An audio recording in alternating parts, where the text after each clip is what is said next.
Argued to be the best Harley of the late 20th century, the sole purpose to annihilate foreign competitors, loved among hard outlaws and bingo geezers alike, filling a gap in the motorcycle community, to being replaced before it even reached its peak. Pretty dramatic intro, huh? Hey, but first, in case you didn't know, my name's Levi. On this channel, we take a hard look at everything Harley Davidson.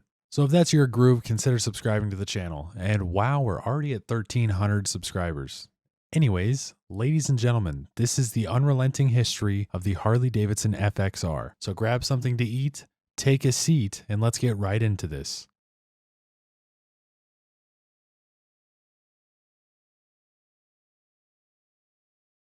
I do have a little disclaimer for this video. While researching, I found loads of contradicting information, so I'm doing my best to pull it all together as accurately as I can. I apologize if I missed anything or am just plain wrong. To the best of my knowledge and help from multiple dealerships around the United States, this is the most precise I've seen. Feel free to comment below with your sources. Well, anyways, most people know the FXR, but many don't know why it was even made. The early 80s was a wild time, if a lot of you remember. Harley was bought back from AMF, and Japanese imports were taking over the market. Harley's pride and joy at the time was the FLT Tour Glide, basically the road glide of ancient times. To combat foreign competitors, Harley was looking for a new model. For almost a decade, the FX Superglide was the sporty big twin bike.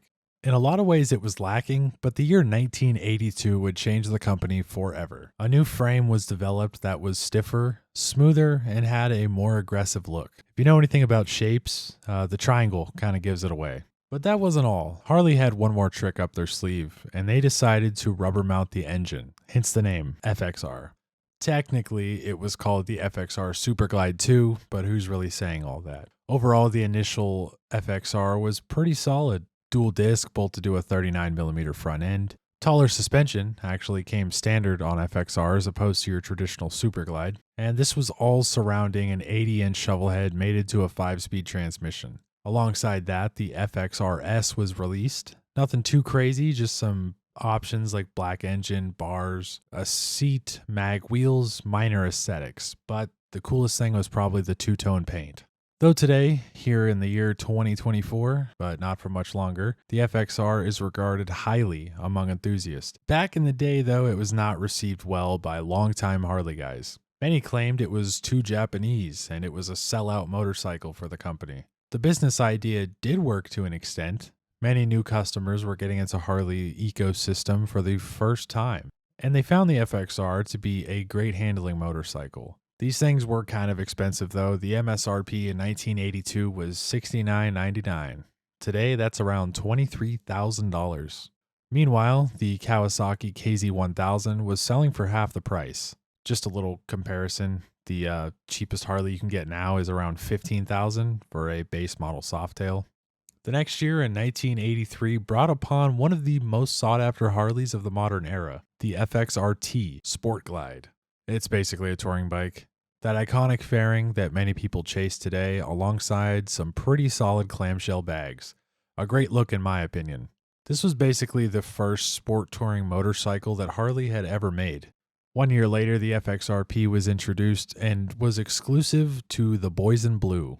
It was basically just an FXRT with a tweaked fairing and caged hard bags. There was also a stripped-down police FXR without the fairing as an option that many people don't really know about. Some models even coming with a sidecar upon request. Again, having to battle foreign competitors was a huge task, so it's no surprise that it wasn't the most popular model among agencies. The FXRDG, or Disc Glide, was a model, just had some different dealer options that were only available to this bike. It did have a special paint job and was only in production for 2 years. Let me know in the comments if you've ever seen one, much less owned one.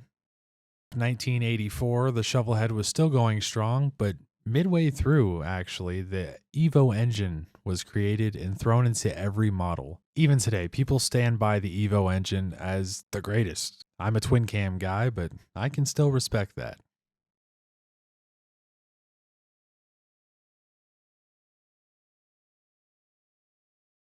1985 would no doubt be the biggest year for the FXR platform. There were 6 quote-unquote new models. First off, the official FXRS lowrider. It had a deeper seat height, dual gauges, dual disc, and buckhorn bars. Basically the standard for sport Harleys, even decades later. The FXR would now be called the FXR Superglide. Then there was also a lowrider sport. Nothing really different, just options from the dealer and more black. A cool thing that happened this year was the FXRS Liberty. It was just your basic FXRS with paintwork. Only 962 were made, so if you have one, good on you. Check out the Instagram and send me some pictures. I would love to kind of get a closer look at one of those. The FXRC, or Custom, had a bit more chrome and different paint schemes that would appeal to a wider audience. Also a first for the platform was final belt drive, giving a smoother, quieter ride. That's all for 85. Let's get on to 86. The FXRD GT, or Grand Touring.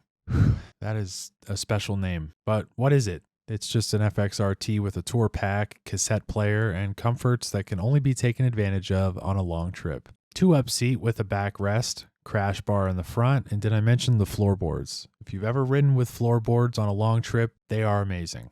And if you thought the FXRT was the ultimate touring machine, this was a spaceship in comparison. One of these would run you $9,500 back then. Today, it's about 28 grand. I believe that's more than the 2024 Road Glide. Sadly, the FXRD GT was a one-year bike. Again, if you have one, I'll bet you could probably ask $20K and get it easy. But 1987 was a year, believe it or not. It was pretty unique. 1 year only, the FXR Custom that came in the blue model would get a painted frame to match the bike. In my research, this seems to be the first time Harley painted a frame any color but black. Keep in mind, this was before the CVO and Screamin' Eagle bikes. But hey, real quick, this video is sponsored by me. That's it.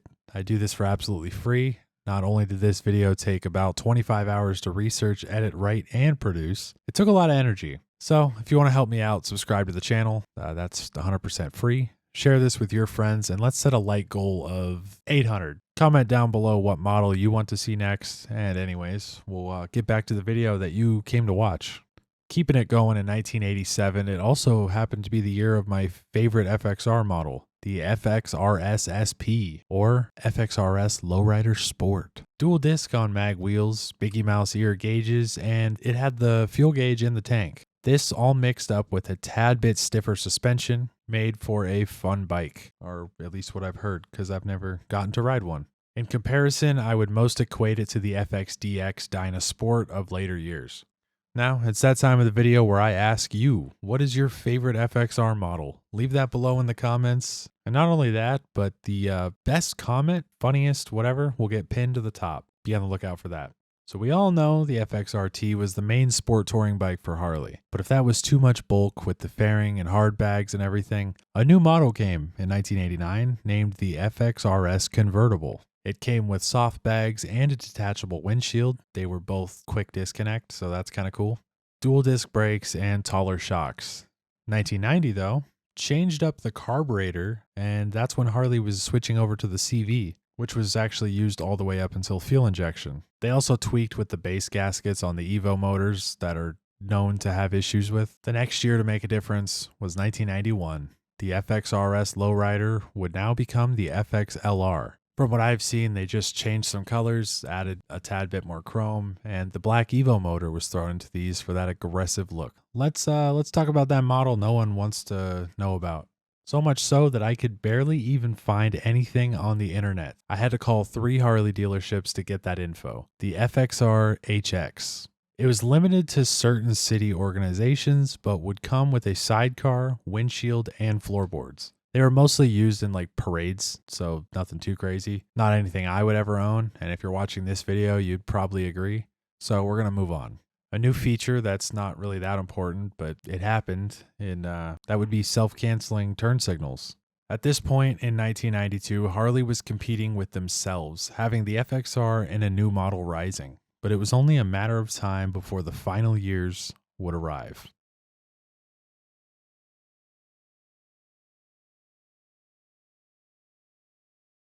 1992 was the 10-year anniversary of the FXR, and like I said before, unfortunately, one of the more popular models would be killed off this year. By popular, I mean popular to corporate perspective. The lowrider, the convertible, the lowrider sport, none of these would make it to the 94 model year. And soon enough, the end of the FXR would come, saying its final goodbyes in 1995. By this time, everybody would be under the impression that it would never be seen again. That was until 1999. Now, from what I've observed online, the FXR 2 and 3 are not as popular. It's the same bike in so many ways, yet people look at them with neglect. It's debated online, but these are the brass facts of it. FXR 2 and 3 came out the same year. I can't find an exact number, but there was between 650 to 900 of each.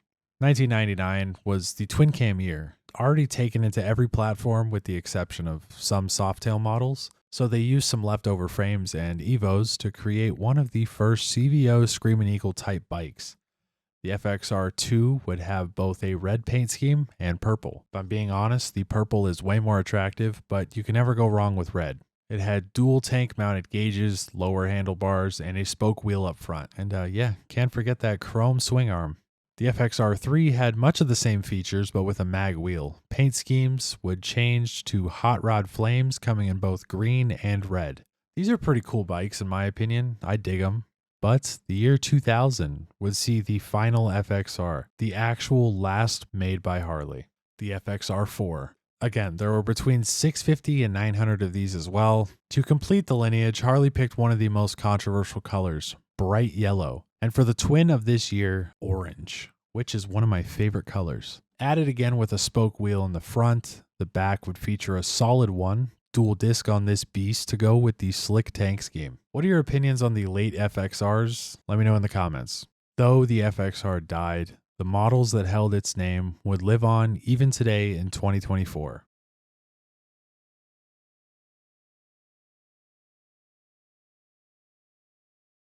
When the FXR's run was finished in 1995, many models lived on in a different form. The Superglide, the Custom, Convertible, Lowrider, even the FXRS SP. They all got their respective counterparts in the Dyna line throughout the 90s and early 2000s. By no means did this make up for the FXR in the community's eyes, but it was not forgotten by Harley.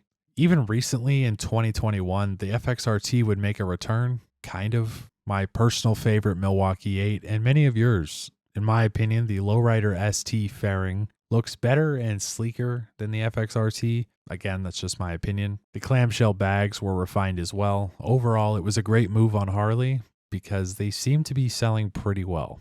For only 13 short years, 15 different models, and 2 engines, the Harley Davidson FXR is loved by most, but dailied by few. One that will most definitely be remembered for decades to come. A great bike that was forced out by their new model. Now that time has passed, many collectors are actually looking into FXRs and others are turning them into stunt bikes. But hey, if you want to know what took the place of the FXR, click on my previous video here about the Harley Davidson Dyna. A big thank you to everyone watching, and like I said previously, our light goal is 800, so let's crush it. Remember, 2 wheels is 2 wheels. I will see you all in the next video, so take care, ride safe, and if you can't do that, ride hard.